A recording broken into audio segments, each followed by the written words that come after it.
Hello everybody, in today's video I'm going to show you how to convert USDC to USDT on MEXC. You can convert your USDC to USDT on MEXC in a simple way. So firstly, you need to open any of the web browser. And in the top there's this address bar, type down MEXC and enter it. And from here you need to click onto this MEXC.com. And over here you'll get into this interface of your home page and make sure you have already logged into your account. And next is you need to go to this spot, and from the spot you need to click onto this convert here. Over here under this convert in the beside icon here you'll find this icon.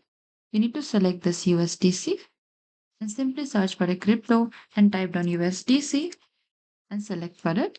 And over here under this blue you need to click onto this BTC and type down USDT and select this USDT Tether. And after that, you can enter the amount of USDC that you want to convert here. And after that, you can review the quoted rate. So under here, you can find this convert icon if you have sufficient balance. And after that, you can click convert. The USDT will be credited to your spot wallet. And that is it. Thank you for watching this video. I hope this video was helpful.